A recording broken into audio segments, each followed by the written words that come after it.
Prosseguimos com a programação do segundo dia. Teremos agora o painel número 4, dedicado ao tema Gestão de Pessoas e Segurança Jurídica. Para presidir os trabalhos deste painel, convidamos, representando o Conselho Regional de Odontologia do Estado do Rio de Janeiro, o doutor Ricardo Peteretti.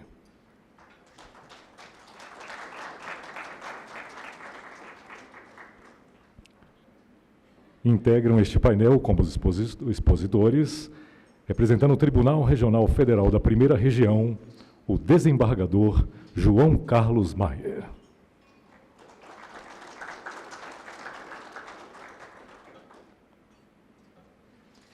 Representando o Ministério Público do Trabalho, doutor Glaucio Araújo.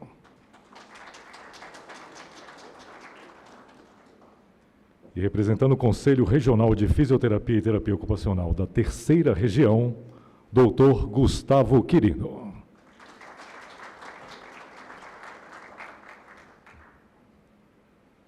Passo a palavra ao senhor Ricardo Peteretti para a condução do debate.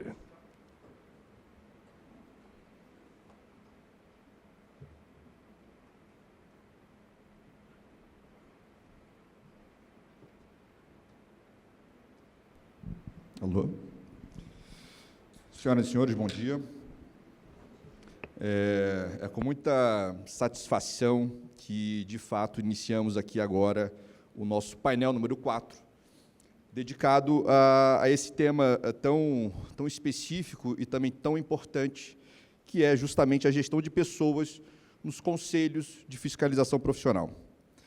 E esse tema se desdobra em 4 subtemas: concurso público, TACT, governança trabalhista e segurança jurídica. Antes de prosseguir, gostaria, até sendo repetitivo, gostaria de agradecer aqui ao doutor Gilmar e à doutora Priscila por essa maravilhosa organização desse congresso, desse segundo congresso, que, sem sombra de dúvida, espero, assim como foi colocado aqui anteriormente, que tenham muitas e muitas ainda edições, porque é um vácuo que precisa realmente ser preenchido para nós que vivenciamos no âmbito dos conselhos de fiscalização profissional.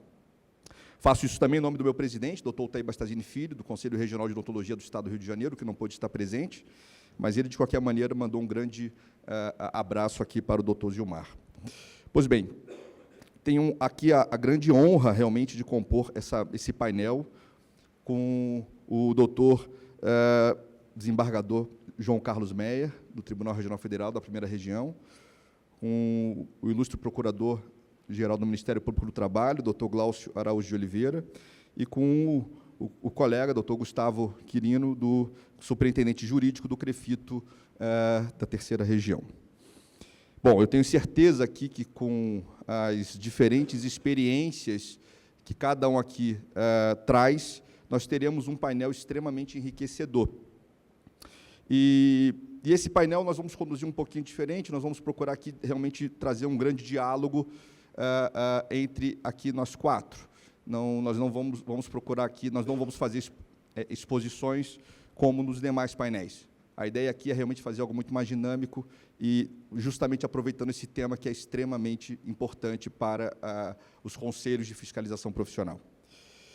E refletindo sobre esses assuntos, e já aqui entrando justamente no principal tópico que nos traz aqui a reflexão, que seria a segurança jurídica, eu me lembro justamente de um livro de um autor que eu adoro, que é o José Saramago, em Ensaio sobre a Cegueira, onde ali ele vai trazer justamente uma perspectiva, né, de uma cidade inteira, praticamente, tendo ali uma cegueira branca, de repente.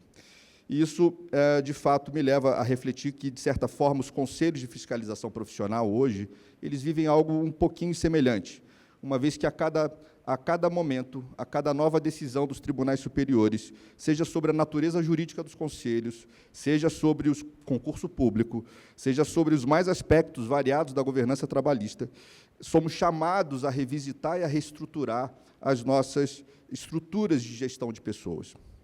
E aí, nesse sentido, já dando início, já passando a palavra aqui, inicialmente para o doutor João Carlos Meyer, seria interessante e fundamental a gente entender como é que se deu ao longo dos anos a evolução jurisprudencial do Supremo Tribunal Federal em relação justamente a esse aspecto, que seria o concurso público e, claro, a segurança jurídica. Então, eu passo a palavra aqui ao doutor João Carlos Meyer para ele fazer aqui as suas primeiras colocações.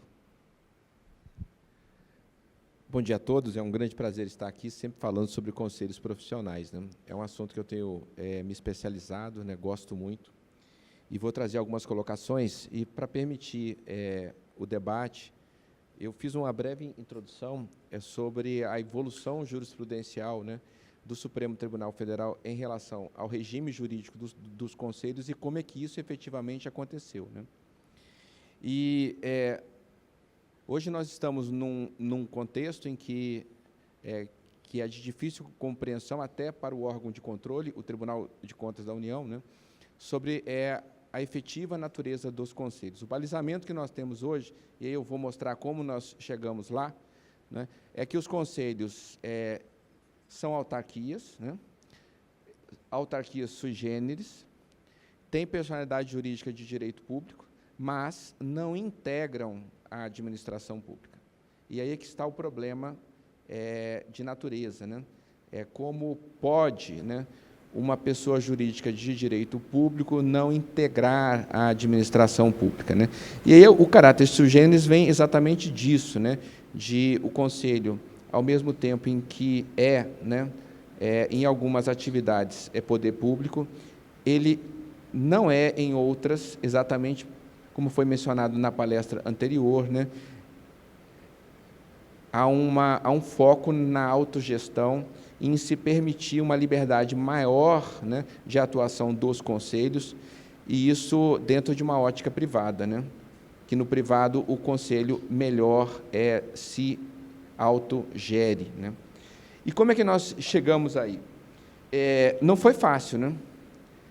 Eu costumo dizer que há dois grandes divisores de água, né, na jurisprudência do Supremo que levaram a evolução da natureza jurídica dos conselhos que nos posiciona na situação atual, né?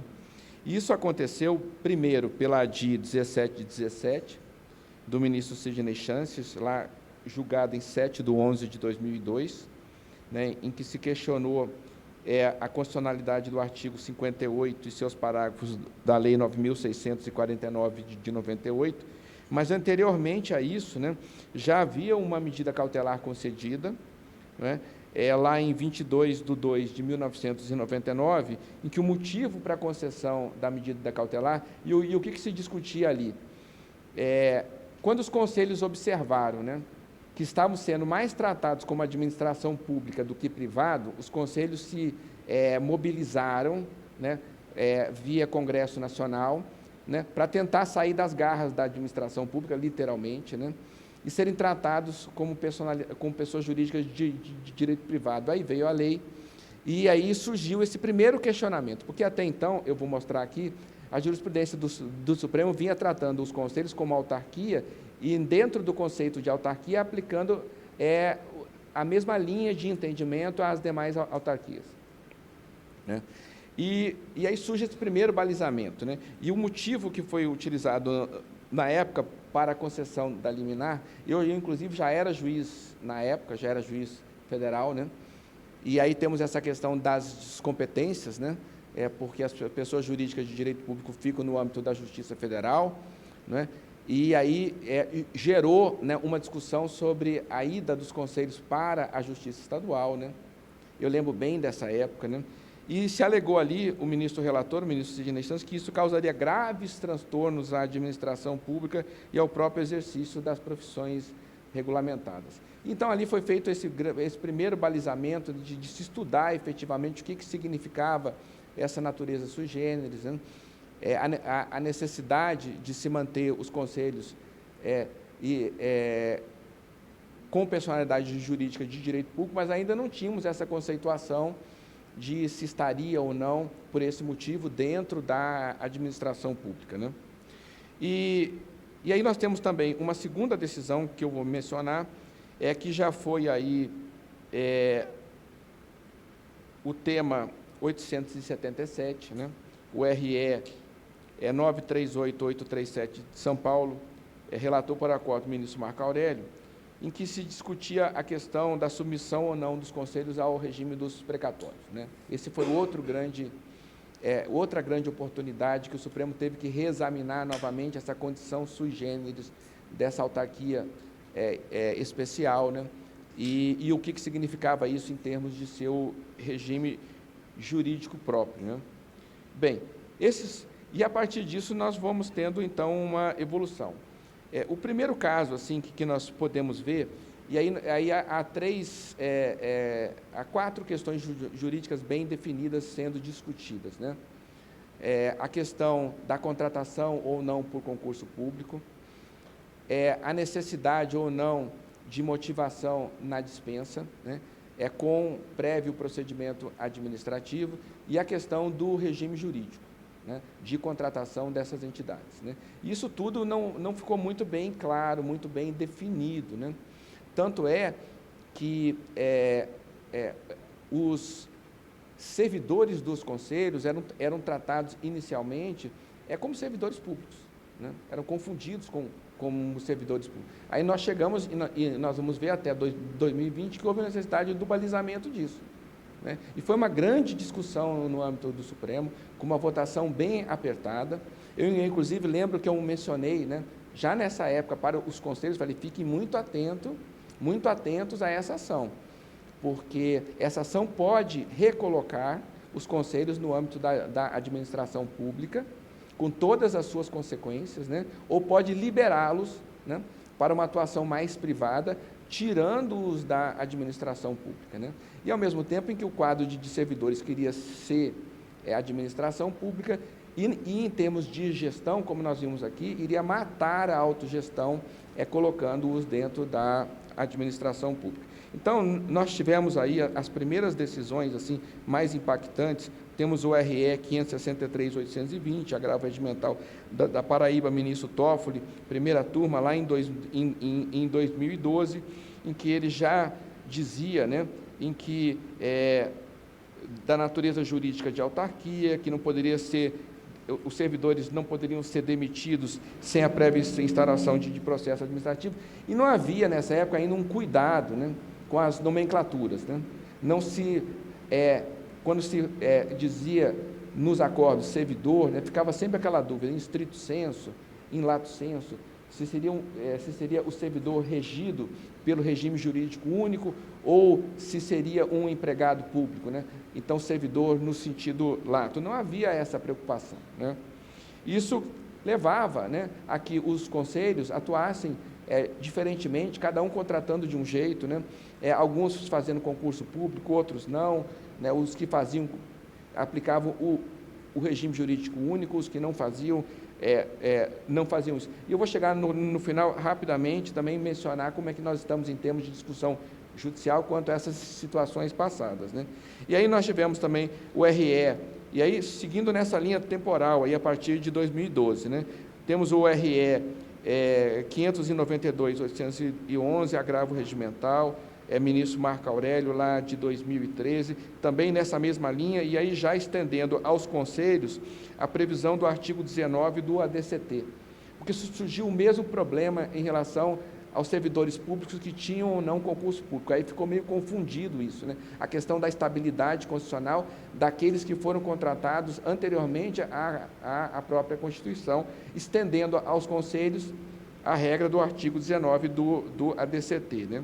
Aí temos aí também o RE 735.703, a ministra Carmen Lúcia, lá em 2013, falando da estabilidade, né, da impossibilidade da dispensa imotivada, e aí sempre servidor, né, não se usava essa nomenclatura que hoje correta de empregado público, né? Bem, temos aí também o RE 683.010, lá de 2014, ministro Roberto Barroso, também acentuou a necessidade do prévio procedimento administrativo para a demissão, e aí fala de servidor de órgãos de fiscalização profissional, né? E aí fomos evoluindo, né? Aí chegamos aí também em 2014 com o RE 697-099, ministro Marco Aurélio, também primeira turma, no sentido da obrigatoriedade de observância na regimentação de mão de obra de concurso público, né? Temos, e há um julgado também interessante, lá ainda de 1999, no RE 187229, né, ministro Marco Aurélio, em que ele diz textualmente, e aí ficou nessa questão da aplicação do artigo 19 do ADCT, né, e do artigo 41 da Constituição em relação à questão da estabilidade, e que foi aplicada a mesma coisa em relação aos servidores públicos à época e estendido aí aos conselhos, né, que a estabilidade ela independia da natureza jurídica do regime, né? Então, não fazia diferença, né, se essas pessoas estavam anteriores à Constituição, se elas estavam ou não no regime seletista ou no estatutário, claro, em situações sempre sem concurso público, né? E aí tivemos aí também o RE 838-648, agravo regimental, ministro Dias Toffoli, lá em 2015, falando a mesma coisa, né, da aplicação do artigo, como eu mencionei, 41 da Constituição e 19 do ADCT. E aí isso tudo veio sendo mantido e referenciado, né? E aí um exemplo, o AI 692-218, do Rio de Janeiro, já mais recentemente, em 2020, ministro Roberto Barroso, falando a mesma coisa, né? E aí, para aqueles que não estão familiarizados, essa regra diz que aqueles não concursados e que tivessem pelo menos 5 anos antes de exercício, antes da promulgação da Constituição, teriam estabilidade, né? E aí, né, mais recentemente, após isso ainda, só exemplificando que a jurisprudência não mudou e ficou na mesma linha, né, nós já tivemos o ARI 1.275.341, agravo regimental, Rio de Janeiro, também já ministro Edson Fachin, em 2021, segunda turma, né? E ali o interessante nesse caso é que já havia o julgamento da ADC 36 e da ADI 5367, que eu vou falar aqui na sequência rapidamente, e da ADPF 637, né? E ali já se fez um distinguish para dizer que essas 3 ações de controle, né, elas não tratavam do assunto da dispensa imotivada, né? E, mas reafirmando aí a necessidade do concurso público, aí já usando a nomenclatura correta, após, né, esses julgamentos dos empregados contratados, né, por esses órgãos, né, e dizendo que não foi abordada essa questão, embora tenha sido feita referência ao concurso público, não foi abordada a questão da dispensa imotivada, né. E aí temos aí mais recentemente, também nessa mesma linha, uma ação rescisória, a 2854, agravo regimental de São Paulo, relator ministro Alexandre de Moraes, né, em que vai-se nessa mesma linha, sempre ressaltando, né, inclusive aqui foi o caso para afastar a rescisória, que a jurisprudência do Supremo sempre foi essa, nesse sentido, né, do concurso público e da necessidade da dispensa motivada, né. E aí temos aí também nessa mesma linha, só mostrando que continuaram decidindo assim, né? No ARI 1.201.831, agravo regimental, segundo os agravos em embargo de declaração, em embargo de divergência, né? O ministro Roberto Barroso, lá em 2022, diz a mesma coisa, né? Ele diz que não cabe embargos de divergência porque não há divergência alguma, porque o Supremo sempre decidiu nessa mesma linha.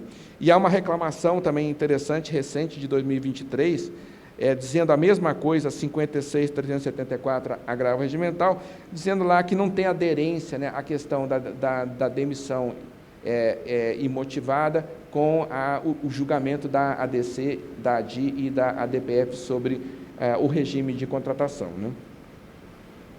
E aí, já indo para o final aí da minha fala, né, já abordando essas questões finais, né, temos aí o ARI 1.436.004, agravo regimental do Rio Grande do Sul, relator ministro Flávio Dino, agora de 2024, da primeira turma, né, para verem essa confusão. Ainda fala em servidor na ementa, né? Então, a gente tem que interpretar servidor lato sensu, né, para dizer que, mantendo a mesma linha em relação à questão do prévio procedimento administrativo, para demissão motivada nos casos de concurso, mas ainda se usa essa nomenclatura, essa falta de cuidado, né, com a nomenclatura, né, e aí temos que interpretar que é um servidor no sentido lato sensu, né, da palavra, né, que é um empregado público, né. E aí temos também, na mesma linha, o RE 1.423.695, agravo regimental de São Paulo, já também final de 2024, segunda turma, no mesmo sentido, já fazendo remissão aí a ADC 36, a AD 5367 e a ADPF 3367, inclusive sempre deixando claro que essa questão da demissão e da motivação nunca esteve atrelado. E, nesse caso, é um caso interessante, porque aqui a motivação foi a extinção dos cargos ocupados. Entendeu-se que a extinção em si já era a motivação suficiente para... isso aí foi um fechamento de uma seccional de conselho, né? Já era suficiente para justificar a motivação, né? Bem, e eu já vou pulando outras coisas que eu iria falar. Temos, então, agora, já especificamente, esse importante julgamento, né, seguindo nessa mesma linha que eu mencionei, né, da natureza jurídica, dos precatórios, aí chegamos ao regime jurídico de contratação, né, e aí temos esse importante julgamento na DC 36, na AD 5367 e na DPF 367, aí, em 8 de setembro de 2020, reconhecendo finalmente aí essas características todas importantes dos conselhos e, basicamente, aí, que, embora, né, pessoa jurídica de direito público, poderia contratar, né, pelas próprias características sui generis dos conselhos, sobre o regime seletista. E aí temos aí também essas três jurisdições atuando, né, aí em diferentes aspectos, né? Mas, basicamente, hoje, os conselhos estão sob a ótica da Justiça Federal, no que é público, né, no que né, não administração pública, mas naquilo, né, que o conselho está submetido né, em bases de princípios estruturantes da administração pública, como nós vimos aqui nessa questão do controle finalístico, né, a Justiça Federal, né, e aquilo que for estritamente relacionado a regime de trabalho no âmbito da Justiça do Trabalho, né. Mas a maior parte das questões envolvendo o Conselho, efetivamente, ficaram no âmbito federal, exatamente por essa peculiaridade aí da personalidade jurídica de direito público, né. Bem, e aí, com relação a essas questões do passado, né, temos algumas decisões que eu não vou fazer aqui referência após a ADC, já reafirmando essa decisão no mesmo sentido, mas eu chamo a atenção apenas para dois casos aí, bem importantes, nessas questões de como fazer. Isso está na Justiça do Trabalho também, em relação aos TACs e as questões das demissões, né, a partir da declaração de nulidade dos contratos de trabalho, nessas situações em que, pós-Constituição, não houve contratação por concurso público, né. Eu chamo a atenção para uma decisão monocrática do ministro Gilmar Mendes, de 2024, setembro de 2024, o RE 1.510.376 do Ceará, né, em que era uma situação em que havia o trânsito em julgado, então, uma coisa julgada no RE 562.917 do Ceará, que era um mandado de segurança coletivo, em que se assegurou, né, àquelas pessoas do mandado de segurança uma coisa julgada que não refletia a jurisprudência atual do STF, né? E o ministro Gilmar, né, entendendo se tratar de uma relação de trato sucessivo, né, entendeu que, mesmo em havendo a coisa julgada, esse conselho, né, em particular, não estava submetido, né, a proceder à contratação conforme a coisa julgada, proferida nesse RE, que ele já poderia contratar conforme a jurisprudência recente do Supremo. E aí ele fala que não seria uma flexibilização da coisa julgada, mas seria, assim, a aplicação, né, pró futuro, né, dos efeitos, né, de um entendimento, de uma interpretação constitucional superveniente, né, para esse tipo de situação. E ele utiliza a nomenclatura, né, bem interessante, né, sobre... Ele fala de retroatividade, né, em relação à decisão do Supremo, uma retroatividade minorada, uma retroatividade mitigada, né? E aí temos, por último, então, já encerrando, né, que é o que estão, eu acho que todos muito falando ultimamente, né, que é a ação rescisória 3083 de São Paulo, né, em que ainda não está julgada, em que o ministro Dias Toffoli, em 28/3/2025, né, essa é uma rescisória em rescisória. Ele inicialmente havia dado, né, a primeira rescisória era de relatoria do ministro Nunes Marques. O ministro Nunes Marques, aplicando o entendimento do Supremo em relação, ele diz, o Supremo sempre entendeu que a contratação deveria ser por concurso público, né? Então, aqueles que não foram contratados têm que ser mandados embora, né? Eles têm que ser dispensados, né? E como não haveria dúvida, né, ou divergência no âmbito do Supremo, ele não acolheu a rescisória, né? E aí ele, inclusive, utiliza o ministro Dias Marques, isso foi na ação, aqueles que quiserem acompanhar, na ação rescisória 2947 de São Paulo, a decisão dele foi 24/8/2023, ele diz o seguinte, que como não houve modulação temporal na ADI 1717, né, que poderia ter havido, né, deveria prevalecer o entendimento do Supremo, né, no sentido de que, desde a Constituição, já era necessário, e o Supremo nunca alterou a sua jurisprudência em relação a isso, por isso que não teria havido a modulação temporal, que deveria ser preservados apenas aqueles que efetivamente foram contratados mediante concurso público, né? E, bem, a ação rescisória com o ministro Toffoli, né, é exatamente em cima dessa rescisória do ministro Nunes Marques, né? Inicialmente, o ministro Toffoli toma uma posição que depois ele reconsidera, e aí se chega exatamente a essa situação nova aqui, né? E ele diz ali o seguinte, né? Então, ele diz ali o seguinte, né? Ao conceder a tutela de urgência na rescisória, ele diz que é possível a rescisória de rescisória, desde que não se discuta estritamente, né, as bases da primeira, e ele diz ali o seguinte, aí eu leio e encerro aqui, a base da confiança estava formada mediante jurisprudência de uma das mais altas cortes do país, ele está falando do próprio Supremo, pela validade dos contratos celebrados antes da decisão da ADI 1717. E aí, esse caso envolve o Cresci de São Paulo, né? E ele diz o seguinte, o Cresci de São Paulo e os empregados contratados acreditavam na manutenção dessa jurisprudência e fizeram planos à luz de tal orientação, o que se depreende, inclusive, da longa vigência de vários dos contratos. Ocorre que no julgamento, e aí menciona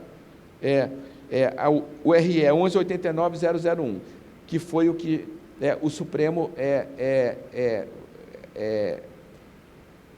pôs uma pá de cal, né, reafirmando a sua jurisprudência no sentido da nulidade, né, dos contratos, né, sem concurso público, né, e diz que as pessoas só teriam direito, né, à remuneração e ao FGTS, né, e o que se estenderia também aos conselhos, né, com o ARE, com a ação rescisória 29,47, o Estado frustrou a confiança, estabelecendo que o Cresci São Paulo devia ter realizado concursos públicos desde o advento da Constituição, sem realizar qualquer distinção quanto aos atos. E aí ele entendeu como presente a fumaça do bom direito, e em juízo inicial, né, ele concedeu a liminar, né, e aí ele diz textualmente lá que no julgamento, né, pelo ministro Nunes Marques, da anterior ação rescisória, deveriam ser levadas em considerações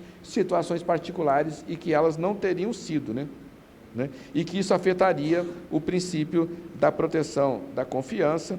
E aí ele fala ali que centenas de empregados, muitos deles idosos, ficaram sob o risco iminente de serem dispensados, né? E que essa possibilidade de dispensa em massa desses empregados colocava um risco às próprias atividades realizadas pelo Cresci São Paulo. Bem, e aí ele faz ali, né? Então, temos aí esse cenário, né, de certa, né, insegurança jurídica, temos que reconhecer, mas deixar bem claro, né, que isso não é uma porta aberta, né, para outros conselhos ou outras ações ou outras situações, como é uma ação rescisória, né, ela é em cima de uma coisa julgada, né, de um caso específico, né, e vai beneficiar apenas essas pessoas, né. E o Supremo não vai estender essa decisão para outras situações, né, se não houver a via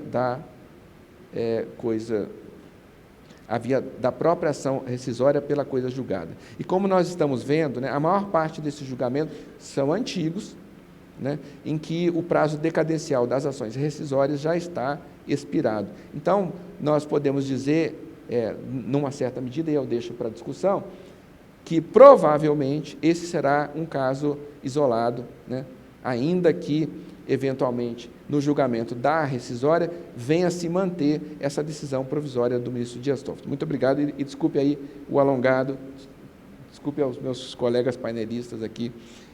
Eu não pretendia fazer uma exposição, mas eu achei importante fazer esse tipo de balizamento. Obrigado.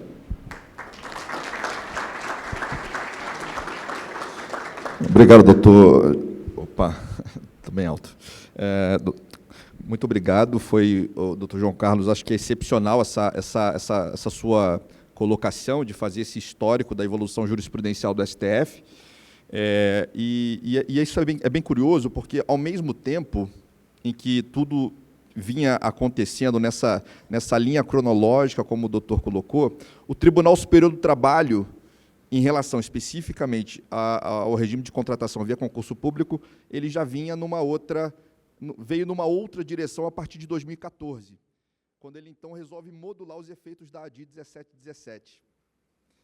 E aí eu já fazendo a introdução para o doutor Glaucio, justamente no seguinte sentido: eu, lá mesmo no Conselho Regional de Odontologia, por volta do ano de 2016, nós firmamos um TAC com o Ministério Público do Trabalho, justamente com base no entendimento do TST, de que aqueles contratados até 2003 e após 2003, evidentemente, não haveria mais discussão, ou seja, deveriam ser dispensados.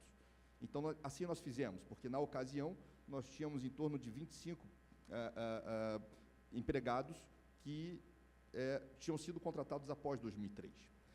Então, em 2016, firmamos um TAC e mantivemos mais de 20 funcionários, em torno de 20 funcionários, admitidos entre 88 e 2003.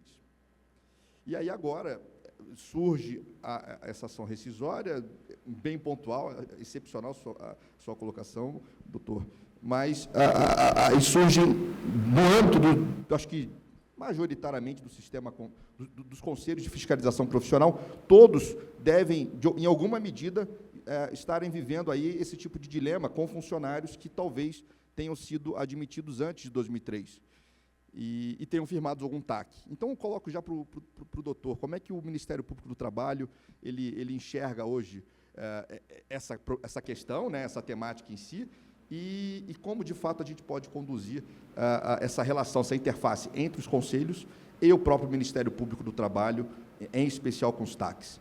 Passo a palavra para o doutor. Bem, primeiramente, bom dia, senhoras e senhores. Eu, em nome da instituição, eu agradeço o convite feito para participar dessa segunda edição, né, do Congresso de Governança nos conselhos profissionais.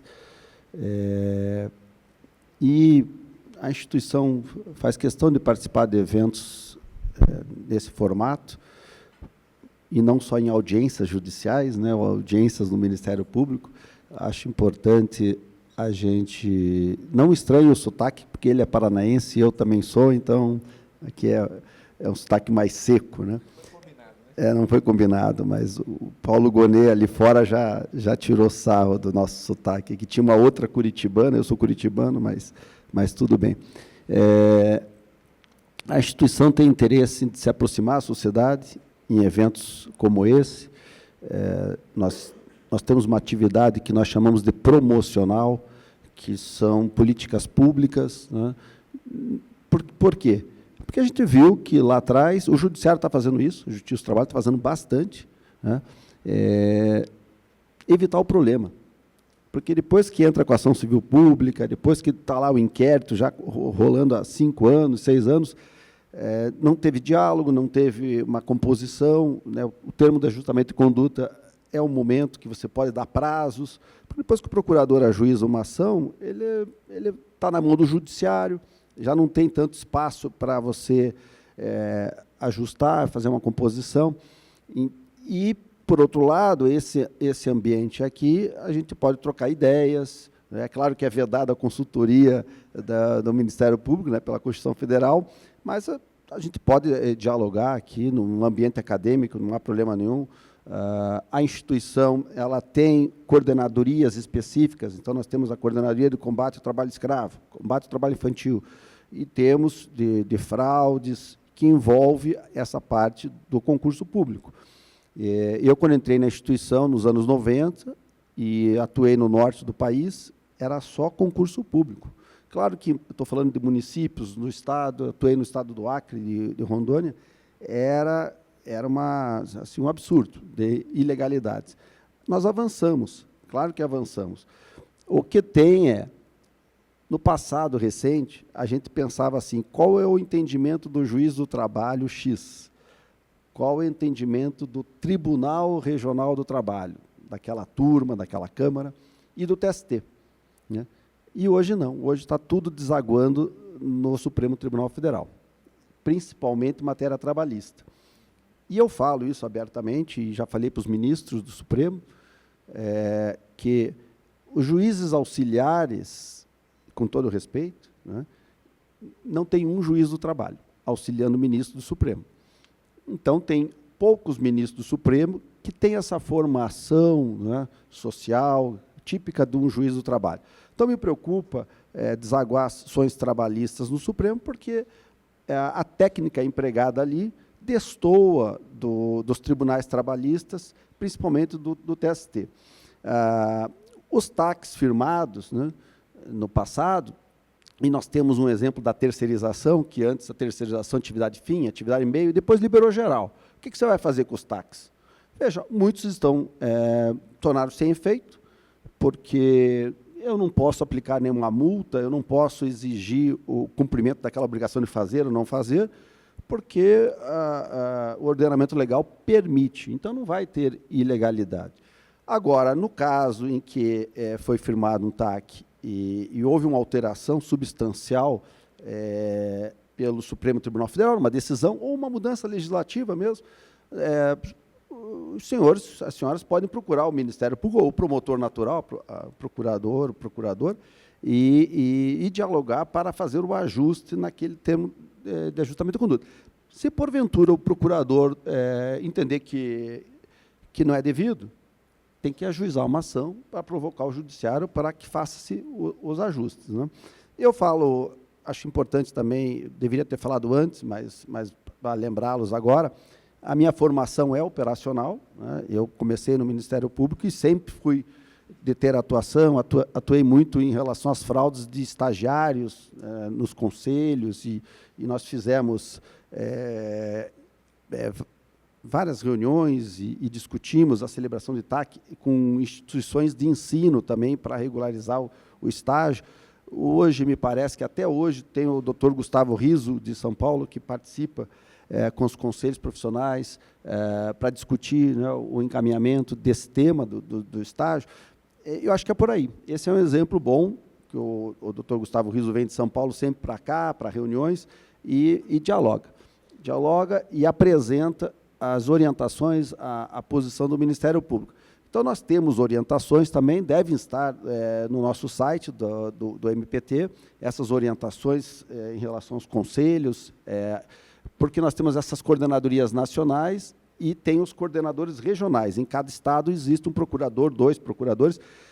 Eles se reúnem 2 vezes por ano e deliberam em um colegiado algumas posições, que seria a jurisprudência do Ministério Público do Trabalho. Ali os senhores e as senhoras também podem opinar, olha, eu acho que há um equívoco nesse sentido, e nós temos uma flexibilidade de reunião e poder avançar e aperfeiçoar esses textos. Então, eu acho que a nossa missão institucional é essa, estar próximo da sociedade. Nós já vivemos num mundo muito cheio de burocracia, e tentar não ser um estorvo, não ser um entrave, né, tanto para a iniciativa privada, como para os conselhos, né. O desembargador João Carlos expôs bem a natureza jurídica, né, que já começa por ali, né, a dificuldade. Mas, e acho interessante a gente chamar de empregados, né, porque eu tenho uma aversão à palavra colaborador, né. Tudo é colaborador, hoje colaborador, o cara está lá, trabalhando no quarto da cana e aí vem falar que é colaborador. Ele é empregado, né? Ele é trabalhador rural, ou é boia fria até. Então, esses colores que criam, né, apenas querem camuflar alguma triste realidade. Então, é trabalhador, é empregado, é servidor público, né? Tem a questão de quando se coloca servidor. Outro dia eu discuti na Procuradoria-Geral, uma questão administrativa, o servidor para lá, servidor para cá, quando eu fiquei sabendo, era um computador, o servidor, não era nem o servidor público. Eu lá, ele tem que vir para cá, ele tem que vir para lá, eu achando que era uma pessoa física e era a máquina. Mas eu estou à disposição aqui para prestar os devidos esclarecimentos e quebrar esse clima de audiência. Eu acho que é importante ter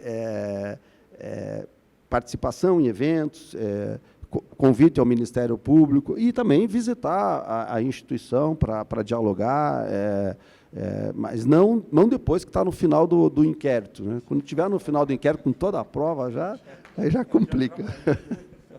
E pegando o gancho, doutor Glaucio, agora, assim, dentro do Ministério Público do Trabalho, há alguma orientação específica voltada para conselho de fiscalização profissional ou não?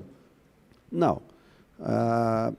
Às vezes, um procurador como esse, doutor Gustavo Riso, ele foi convidado e foi se engajando, né? Aí ele vira o ponto focal, começa a se debruçar, tem muito de afinidade, né? Estamos falando de procuradores, magistrados, são seres humanos. Eu tenho meus temas que eu tenho afinidade, tenho as procuradoras que têm outros temas, alguém tem um parente, tem um amigo, e eu, por exemplo, tenho o pessoal da educação física, que me chamou para muitos eventos, né?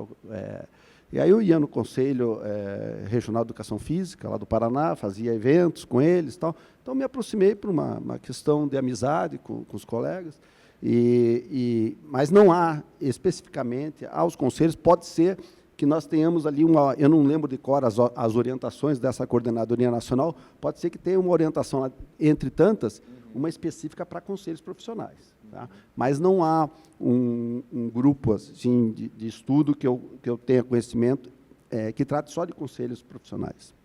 Entendi. E eu acho que talvez como uma experiência até de construção desse diálogo, o próprio conselho lá, o Conselho Regional de Odontologia do Rio, a exemplo de vários outros, tem a experiência e a oportunidade de firmar termos de cooperação técnica com o Ministério Público do Trabalho, né, porque há muitas sinergias.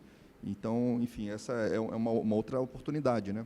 Veja, nós temos algo em comum, que somos órgãos de fiscalização, né? E eu já atuei com o Conselho de CREA, em questão de obras, né? Fiscalização em obras para... Eu não lembro, faz tanto tempo que eu virei burocrata, faz uns 10 anos que eu estou só na administração, na parte administrativa do Ministério Público, mas acho que era caneteiro, eu não sei se era esse termo que usavam para engenheiro, né? Como? É que canetinha hoje confunde daí, né? Era canetinha mesmo, é. Então, a gente atuava juntos, porque muitas obras o engenheiro não passava por lá e só assinava, carimbava só. Então, tem esse espaço de se firmar termo de cooperação e auxiliar o Ministério Público, auxiliar em debates, em estudos, se for o caso, em investigação, quando há uma fraude, né, considerável. Então, para nós, hoje, é mais importante a atividade promocional, como, né, palestras, audiências, termos de cooperação, acordos de cooperação técnica, desenvolver estudos, iniciativas, que têm um caráter pedagógico preventivo. Porque depois essa questão das ações civis públicas de concurso, aí o judiciário dá uma liminar, aí gera uma insegurança jurídica, a pessoa está lá, ela entrou, aí começa a criar marcos, né? Não, a partir de tal data ele fica. Aí o cara, mas eu entrei no dia seguinte, então você vai ser dispensado. E como é que faz? Vai dispensar todo mundo, e como é que fica o conselho sem empregados? Ele vai esperar para o trânsito de julgado para fazer concurso. Então, isso gera uma insegurança jurídica e o ideal era você fazer um planejamento, né, um cronograma, dar prazo, notar que é possível fazer isso, né, isso lá no passado, quando firmaram, né, mas esse é um tema do concurso público, eu acho que a exigência vem fortalecer a atuação dos conselhos, impõe respeito, demonstra uma proximidade àquela estrutura da administração pública. Eu estava vendo ali o CREA de São Paulo, o jaleco, né, o colete, né, típico da administração pública direta, né, mas impõe respeito, eu acho que os conselhos profissionais saem ganhando nesse sentido, a população, as pessoas mais humildes, elas até vão confundir um pouco, não sabem, né, direito, mas elas vão respeitar mais, e eu acho que o concurso público ele engrandece os conselhos nesse sentido. Muito bom. E agora, assim, falando para o doutor Gustavo, vamos tratar um pouco da realidade lá do seu conselho. Como é que o CREFITO 3, ao longo, sobretudo dos últimos 20 anos, vamos assim colocar, diante dessas, enfim, o STF, como foi muito bem colocado aqui pelo doutor João Carlos, enfim, nessa evolução jurisprudencial, depois o TST, enfim, e o CREFITO? Tem feito concurso público, não tem? Como é que tem sido a prática da governança trabalhista no âmbito do CREFITO? Bom dia. Eu me aventuro nessa área dos conselhos há 22 anos. E eu falo que uso essa expressão aventura porque isso ficou cristalino aqui para todos com a fala do desembargador João Carlos. Por quê? Ele trouxe quantos julgados, quantas jurisprudências, às vezes conflitantes, e aí depois que ele falou uma série de julgados, ainda foi complementado aqui pelo Dr. Glaucio a questão de um julgamento no TST que conflita com o futuro julgamento que o Supremo vai fazer. Eu me sinto, quem é da minha época vai saber o que é, quem não é daqui um pouco eu explico, eu me sinto naquele desenho da Caverna do Dragão, né? Quem não sabe o que é o desenho, a molecada ficou presa no mundo paralelo e tentava, todo episódio tentava sair, a hora que ia sair, aconteceu alguma coisa. Esse assunto é a Caverna do Dragão. Eu entrei no sistema em 2004 e já o primeiro ofício que bateu na minha mesa foi um ofício do Ministério Público falando assim, ó, demite todo mundo que não tem concurso. Eu fui lá olhar, eram 40 famílias, 40 pais, mães, pessoas ativas ali. Nós temos que pensar que essa discussão lá em 2004, essas pessoas entraram, muitas de forma legal, porque os conselhos já foram entidades privadas. Nós já tivemos uma legislação que depois gerou a DIN 1717, que cortou qualquer vínculo dos conselhos. Então, a contratação sem concurso era legal naquele período. Depois, a DIN 17 vem e acaba com os efeitos da lei, e essas pessoas acabam ficando, de certa forma, desamparadas. Naquela época, foi estabelecido um marco temporal pelo Ministério Público, e esse marco deveria ter sido obedecido pelos conselhos, e essa era a discussão. Essa questão do Cresce é dessa época. Eu acompanhei. Porque o meu TAC lá em São Paulo, com o Ministério Público do Trabalho, e veja, na pessoa do Dr. Glaucio, eu quero prestar a minha homenagem ao Ministério Público do Trabalho lá de São Paulo, porque a todo momento que nós buscamos o Ministério Público do Trabalho, nós tivemos o respaldo para termo de ajustamento, para garantia da legalidade de contratações, concursos, temos TAC lá com relação à prevenção de assédio, compliance, temos termo de cooperação com o Ministério Público do Trabalho para fiscalização, onde o hospital às vezes não permite o CREFIT entrar, a gente usa de uma recomendação do Ministério Público do Trabalho e aí a coisa ser efetiva, né? Esse tipo de via de mão dúplice é que nós temos que buscar. Por quê? A cada dia que passa, nós retomamos assuntos, não só esse da contratação com concurso, sem concurso, mas vários assuntos. Terça-feira eu estava aqui no Tribunal de Contas da União defendendo um processo em plenário, no qual o técnico do Ministério Público firmou um entendimento, Deus sabe lá como, no sentido de que o cargo de procurador-chefe não era cargo de direção, chefia e assessoramento. Imagina a repercussão disso em todo o sistema, né? É evidente que um cargo de procurador jurídico-chefe é um cargo de direção, assessoria, né?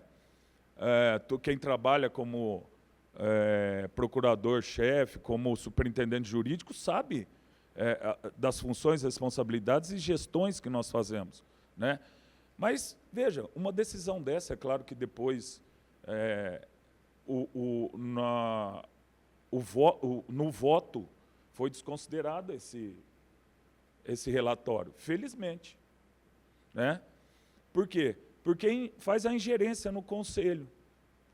Veja, o Acórdão 2309, 2005, o TCU vem, fala assim, o Conselho agora tem que ter 60% de cargo comissionado, 40% firma isso, sem uma análise. Eu ia justamente tocar esse ponto, trazer esse ingrediente, porque eu acho que daqui para frente nós teremos muito trabalho junto com o Ministério Público do Trabalho para firmar alguns TACs, né, por conta dessa decisão do TCU. Se puder contextualizar até essa decisão para todo mundo. Há uns 15 anos, eu estava mania, né, de livraria, e eu me deparei com um livro do Dale Carnegie que é Como Viver a Vida Sem Preocupações, né? Eu vou comprar isso aí, né? É o que eu quero. E ele tem também um Como Viver a Vida Sem Preocupações no Trabalho. Também li e é bom. Não é? E é muito bom. E aí, o que ele ensina nesse livro? Mais ou menos aquele ensinamento bíblico. Viva o seu dia numa caixinha sem compartimento. Ou seja, a cada dia sua agonia. Eu vivo assim. Aí, por quê? Até então, nós estávamos, o doutor Ricardo também, nós estávamos preocupados com esse julgamento do STF e do impacto dele. Hoje nós sentamos aqui, temos uma aula, o doutor João Carlos fala assim, não, essa interpretação é restritiva às partes do processo, não vai fazer efeito. Eu já tenho minha tese, pronto, porque graças a Deus que eu não me preocupei. Eu vou da tese do doutor João Carlos. Nós, procuradores, né, de conselho, nós temos essa situação, mas não é sempre que a gente tem que ter posicionamentos individuais, porque às vezes de um posicionamento individual do jurídico gera uma questão dessa de uma ação do Ministério Público, e como o Dr. Glaucio falou, depois que a ação está posta, acabou. O Ministério Público e o inquérito já foi analisado até o fim, o procurador já trabalhou. Então, a minha situação é no sentido de que nós sempre devemos buscar o diálogo, seja na área da Justiça, na área do TCU, na área do Ministério Público do Trabalho, ou Ministério Público Federal. Por quê? O processo tem que ter cara. Quem está ali que vai decidir tem que saber a dor que você tem. Eu volto no Acórdão 2309 pelo seguinte: existem conselhos que nem têm empregados concursados. A estrutura é tão pequena que ele não tem condição de cumprir o acórdão, mas está lá. E foi oficiado a todos os conselhos federais. Aí todo mundo se desespera. Nós aqui no nosso sistema fizemos uma varredura, tal, de repente eu estou lá acompanhando, vejo,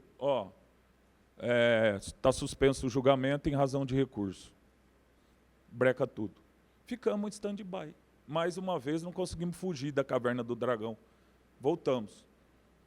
Essa ação do Cresce, ela é de 2005. E nós estamos em 2026, ela ainda está sendo discutida, sendo de uma atuação lá de 2005, não sei se a ação deve ser dessa época, porque o Cresce foi um conselho que foi procurado pelo Ministério Público e se negou a firmar o TAC com o Ministério Público do Trabalho. E gerou ação. Essa ação vem lá de São Paulo e acaba desaguando aqui em Brasília, né? Então, essas visões que nós, dentro do jurídico, nós temos que ter, porque, às vezes, não sei se é o caso lá do CRES, às vezes aquela pessoa que deu aquele entendimento para o gestor, e o gestor que tomou a atitude de não aderir ao TAC, nem mais estão no sistema. Já foram trocados, outra gestão, e deixa esse passivo, deixa essa insegurança jurídica. A insegurança jurídica, nossa, é muita, traz um desconforto, mas é essa insegurança jurídica que garante a nossa importância junto à assessoria dos gestores. Para nós, advogados, por um lado, a gente sofre muito com essa insegurança, mas por outro, a gente fica feliz. Porque se não tiver insegurança, se não tiver problema, nós não somos necessários, né? Então, assim, a gente fica ali, naquela expectativa. Mas o procurador jurídico ele tem que analisar o menor potencial. Então, quando ele analisa a sua atuação, ele analisa a governança interna. Nós temos que analisar até, nessas situações, a aptidão de risco do conselho, ou a possibilidade de assumir esse risco. Essa é uma coisa que, se perder essa ação, ela quebra o conselho? Pode acontecer. Dependendo da quantidade de profissionais, dependendo do número de rescisões, dependendo de como isso vai ser feito. É um impacto grandioso, é muita responsabilidade. Então, essas questões, quando você demonstra ao Ministério Público, quando você demonstra ao juiz, ela diferencia. Por quê? Porque ele vê a sua realidade.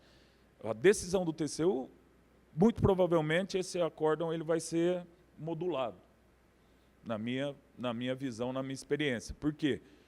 Depois que fizeram o acórdão, foram olhar a capacidade de alguns conselhos. Tem um caso interessante, quando eu era procurador-chefe aqui do Conselho Federal, 2008, 2011, lá no Rio de Janeiro, o Ministério Público acionou o CRIFITO 2, nesse formato do Cresce. Manda todo mundo embora, acabou. E a ação foi, e chegou no momento do Ministério Público executar. O Ministério Público vem executando a sentença, eles aparecem no conselho aqui e falam assim, agora nós temos dinheiro, nós queremos dinheiro, nós não temos estrutura, o que nós vamos fazer? Eu falei, calma aí, nós vamos cumprir. Como que nós vamos cumprir? Ué, não está mandando virar todo mundo estatutário, então eles têm que se coligar no regime jurídico único. Vamos para a administração, né? Fizemos um ofício para a Casa Civil, assim, ó, coloca o CREFITO 2 aí para os empregados serem estatutários. A Casa Civil falou assim, não faço. Eu vou lá e devolvo para o Ministério Público. Doutor, ó, e agora? Ele falou assim, eu vou pedir para o juiz. O juiz oficiou. Aí entrou Procuradoria da República, entrou a questão política e tal. O próprio juiz viu que a questão era inexequível. O próprio procurador viu que não ia ceder, a decisão já estava transitada em julgado, determinando que tornasse regime jurídico único os empregados. E sabe o que aconteceu? Nada. Não teve jeito, é o que o doutor Glaucio falou. Existem algumas situações que elas se tornam inexequíveis, o Ministério Público não pode fazer nada, o Conselho não pode fazer nada. Só que o que aconteceu, como demorou muito esse processo? O Conselho automaticamente já tinha tornado alguns estatutários da Shopee. Tinham colocado, os empregados fizeram um fundo de previdência privado e não depositaram o fundo de garantia. E aí? A Previdência já estava lá, na mão, o Conselho não geria mais todos os depósitos que ele fez. E os empregados continuavam naquela situação. Outro pepino para resolver. Aí foi a questão que a resolução foi com o próprio promotor da ação, o procurador. Olha, tem essa situação, não, vamos fazer um TAC aqui, e aí chama o sindicato, aí tira os valores, faz a recomposição, mesmo assim deu um grande baque financeiro no Conselho. Lá no CREFITO 3, nós fizemos esse TAC em 2005, nós até hoje já promovemos, dessa época para cá, 7 concursos, né? Hoje nós temos um número mínimo desses empregados nessa situação antes do marco temporal da Constituição. Muitos deles já estão perto da aposentadoria compulsória. Então, a nossa questão lá está equalizada. Mas só equalizou com a colaboração do Ministério Público do Trabalho. Não, excelente. Eu queria passar a palavra aqui para o doutor João Carlos, e já aproveito, doutor João Carlos, para lhe perguntar quais seriam, na sua perspectiva, enquanto servidor público, desembargador federal do TRF, em que perspectiva o senhor já recomendaria aos conselhos de fiscalização boas práticas de governança, que talvez o senhor enxergue dentro do TRF1 e que talvez isso pudesse ser aplicado e replicado no âmbito do sistema conselho?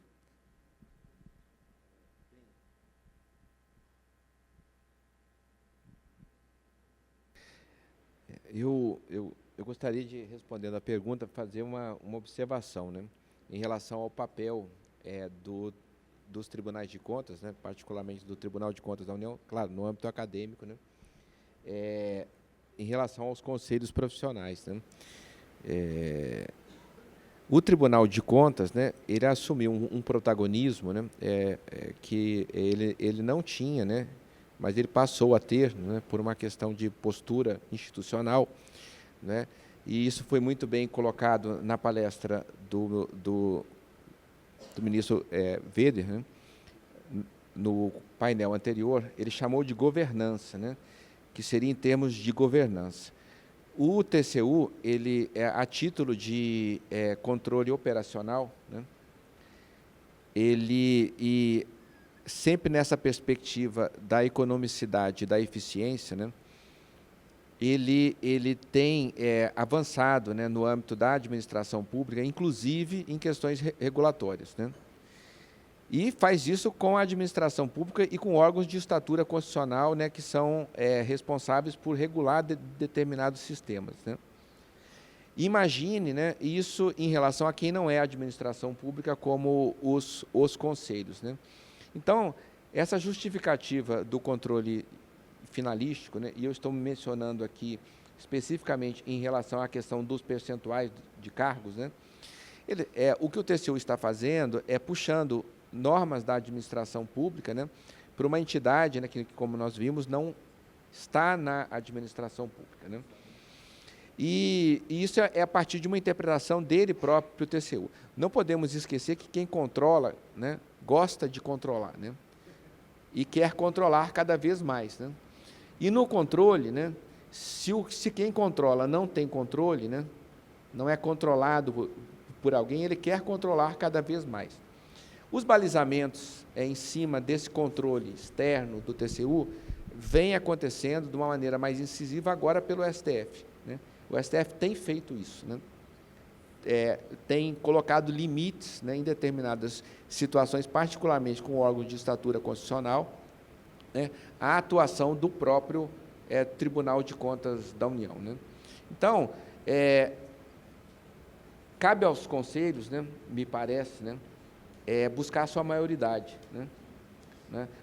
E em que aspecto? Buscar a sua maturidade, né, enquanto modelo de gestão pós-Constituição, de autogestão, e buscar a sua independência em relação às amarras, né, da administração pública. Porque não necessariamente, né, isso é uma questão interpretativa, que o melhor para o Conselho seria a aplicação, por extensão ou por analogia, de uma norma da administração, né?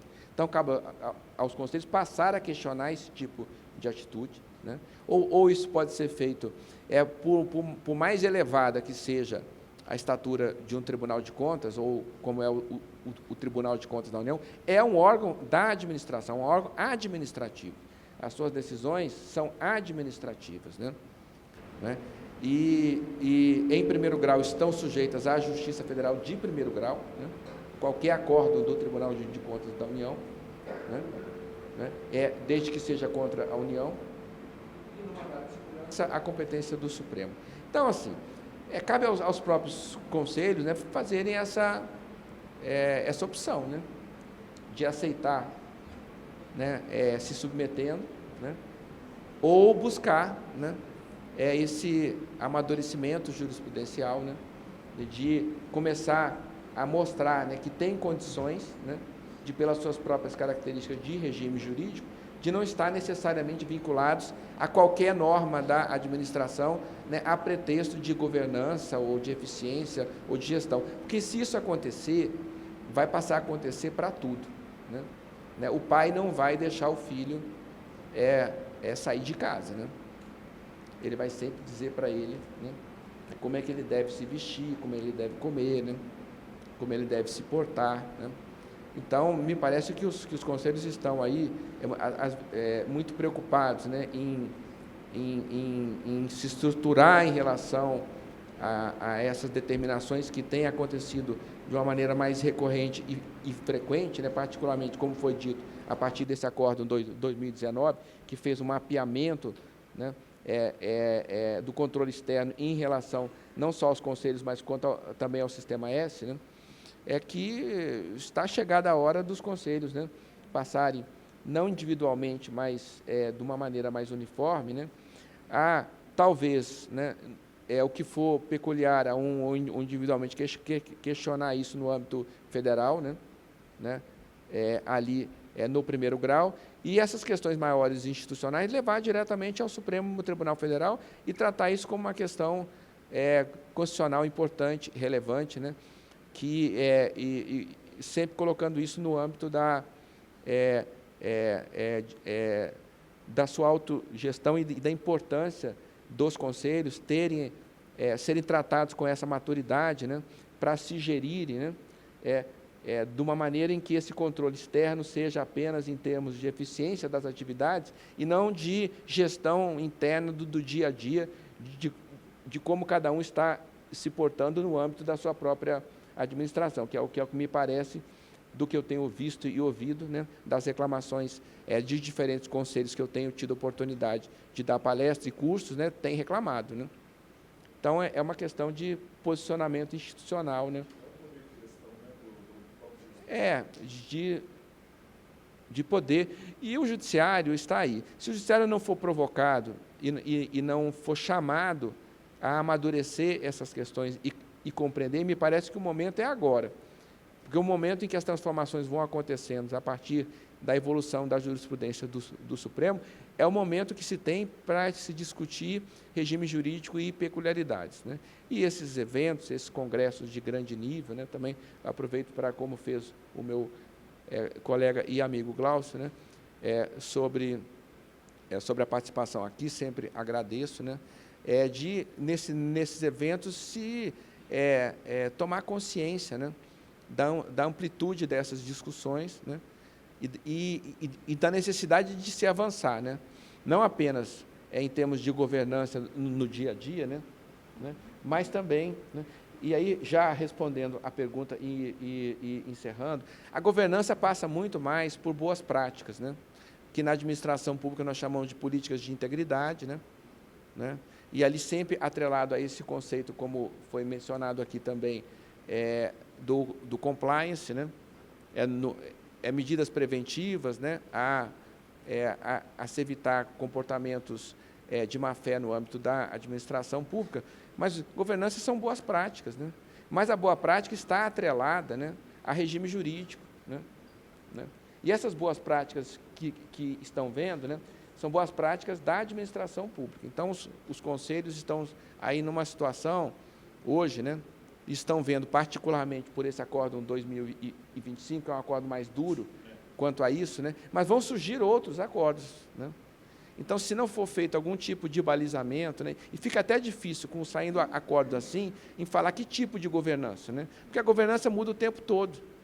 Porque quem está controlando, né, está dizendo, né, como é que você deve gerir, como você deve melhor atuar, né? E isso pode chegar num ponto, né, de te dizer o que se deve fazer, né? Então, isso é uma coisa muito preocupante, né? Nesse aspecto e isso já está sendo discutido, como eu mencionei, em relação a questões regulatórias, né? O controle que o TCU está exercendo sobre agências reguladoras, né? Ele entrando no próprio papel de dizer, né, que a regulação não é uma boa regulação, que não é uma regulação eficiente, e imagine quanto, né, a outras situações, né? Então, no dia a dia, no âmbito interno, governança é uma boa gestão, né? Parece que se endeusou muito a palavra, mas, na verdade, né, é uma coisa muito simples, né? São boas práticas de gestão interna, né? E na gestão externa, né, vem no aspecto da finalidade institucional da entidade, né? Ora, se no nosso modelo constitucional, e os senhores sabem, aí foi falado que no ambiente internacional, né, a experiência brasileira é única, né, nessa questão de autogestão, né? Nós somos aqui, o modelo constitucional brasileiro de conselho é muito peculiar, né, nosso, mas ele foi feito sobre o pensamento de que as profissões regulamentadas seriam melhor fiscalizadas pelos seus próprios, né? Não por um sindicato ou por uma associação, mas alguém com poder de fiscalização, aí tem que ser Estado, né? Mas com autonomia própria, porque o Estado é ineficiente quando ele assume esse papel, né? E os próprios profissionais da área, dentro de uma modelagem própria, que é o nosso modelo de conselho, seriam mais eficientes em relação a isso, né? E agora tem que se mostrar isso na prática, né? De que os conselhos têm a maturidade suficiente, né, para, no exercício dessa modelagem constitucional, né, assumir, né, a sua própria estrutura administrativa com as suas próprias escolhas, ainda que com um caráter mais individualizado ou pessoal. Se não fizerem isso, né, o controlador vai dizer, né, sempre, né, como se deve fazer, como se deve melhor exercer, né? Então, o Conselho tem que... eu não vejo como dissociar essa questão da governança, né, com o controle finalístico do TCU. Ou é o que o TCU disser que governança e como deve ser feito, né, ou, né, há essa segunda opção dos conselhos buscarem isso, né? Uma certa autonomia, uma certa independência, esse controle ser efetivamente finalístico mesmo, e não um controle administrativo de dia a dia de gestão. Muito obrigado. Perfeito.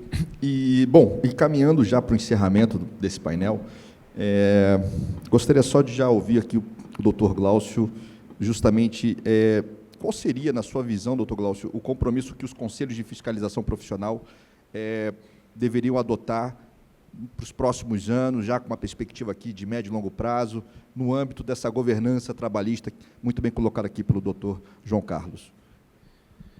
Bem, eu vejo, por analogia, a iniciativa privada, né, esse é um alerta só que eu faço, trazendo a terceirização, né, que foi autorizada de forma desenfreada, e a iniciativa privada viu que tinha muitas possibilidades de reduzir seus custos operacionais e começou a delegar, né? E aí eu entro na parte da governança do compliance, a empresas menores para executar as mais diversas atividades. Então, nós tivemos aqui, claro que guardadas as devidas proporções, né, com a atuação dos conselhos. Estou trazendo exemplos da iniciativa privada. Então, você liberou o geral, ficou a cargo deles, não fizeram um trabalho estrutural de governança, de compliance, simplesmente contrataram prestadores de serviço. Então, nós tivemos aquele caso do trabalho escravo nas vinícolas do Rio Grande do Sul, um típico caso de delegação, né, na sua cadeia produtiva, para um terceiro, e você não fiscalizou. Então, o Estado acho que faz muito bem não entrar, né, não se imiscuir na atividade, na cadeia produtiva de qualquer segmento, mas a iniciativa privada você tem responsabilidades. E se você não cumprir isso, aí vem, sim, uma atuação mais fiscalizatória, punitiva, que era do Ministério do Trabalho, Ministério Público, né?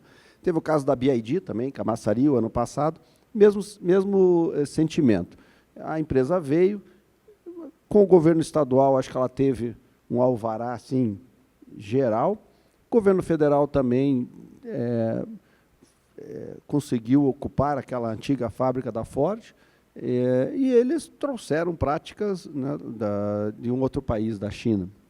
E foram alvo de fiscalização, acho que até se surpreenderam, mas houve o quê? Um descuido, né, na parte de compliance e governança. Então, o que eu sugiro sempre eventos para que a gente possa dialogar no segmento específico. Quais são os exemplos que nós temos? Pode trazer de qualquer estado. No Espírito Santo foi feito assim, no Rio Grande do Sul, assado. O que vocês acham?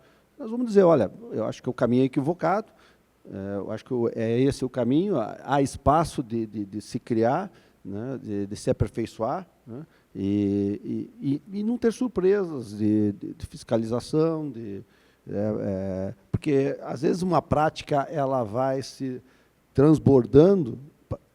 Ele fez assim, ele fez assado, e você acha que você inventou a roda e, na verdade, é um equívoco tremendo.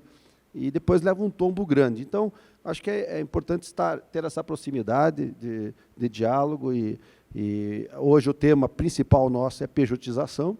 Então, tem muitas empresas que estão pejotizando e tal, o cara trabalhou 20 anos e amanhã ele é PJ. Então, hoje nós temos, o IBGE fez o estudo de 2022, 2024, 56% dos PJs ganham até R$2.000, e 37% ganham até R$6.000. Quer dizer, é uma fraude tamanha, e o empreendedor se achando, aí ele vai estar nessa, nós estamos falando de fim da jornada 6x1, né? Esse PJ está na 7.0, porque ele não tem intervalo, ele não tem licença, ele não tem repouso, não tem férias, não tem 13º, ganha um pouco mais, né? Hoje mesmo estava falando com o subprocurador-geral da República, também uma outra prática que está desaguando no CAD, de grandes empresas que estão tomando medidas em conjunto para o achatamento salarial. Pós-pandemia, elas fizeram isso, então estava aquele desespero, elas atuaram em conjunto para eliminar qualquer pretensão de aumento salarial, de plano de saúde, então vamos nivelar por baixo. Então, são esses movimentos, né, que vão contra, né, uma qualidade de vida, o meio ambiente do trabalho digno, um trabalho decente, que o Ministério Público tem que ter atenção. Agora, aquelas irregularidades, uma ou outra, pontuais, né, aí nós vamos, se há o interesse público, se há uma coletividade atingida, claro que é nosso dever funcional, né? Agora, casos pequenos, como o senhor falou ali, que um conselho pequeno que não fez concurso, nós temos outras coisas para fazer. Se quiser abraçar o mundo, você não vai conseguir fazer nada bem feito, né? Bom, com as palavras aqui do Dr. Glaucio, eu acho que nós caminhamos para o encerramento desse painel número 4. Agradeço mais uma vez ao Dr. João Carlos, Dr. Glaucio, Dr. Gustavo, por essa oportunidade de discutirmos aqui esse tema, que, sem dúvida nenhuma, poderíamos ficar aqui mais horas e horas discutindo, né? Enfim, então, dessa forma, eu encerro o painel número 4.